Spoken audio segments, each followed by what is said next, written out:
The terror begins again.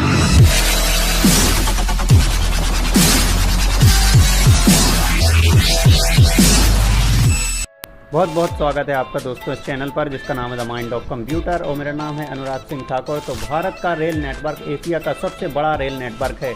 1.15 lakh kilometre में फैले इस रेल नेटवर्क में 60,000 से भी ज़्यादा स्टेशन हैं। इनमें कुछ ऐसे स्टेशन भी हैं जिनके नाम आपने शायद ही कभी सुने होंगे। जानवरों से लेकर आम बोलचाल की भाषा तक ये अजीबो गरीब नाम वाले स्टेशन यहाँ निकलने वालों को चौंका देते हैं।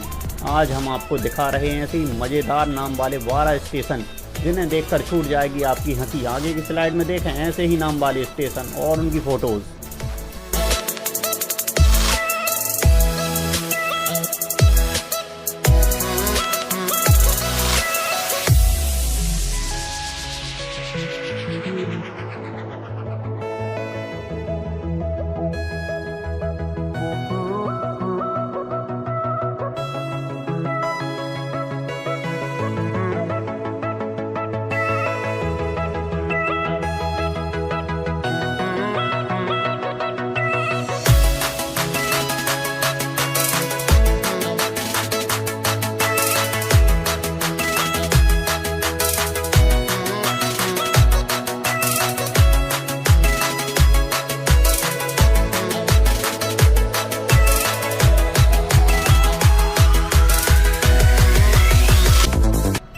तो दोस्तों इस वीडियो को ज़्यादा से ज़्यादा लोगों के लिए शेयर करें, इस वीडियो को लाइक करें, दोस्तों इस वीडियो को कमेंट करें। मेरे channel the mind of computer को यूट्यूब पर जरूर सब्सक्राइब करें और Facebook page the mind of computer जरूर लाइक करें। धन्यवाद।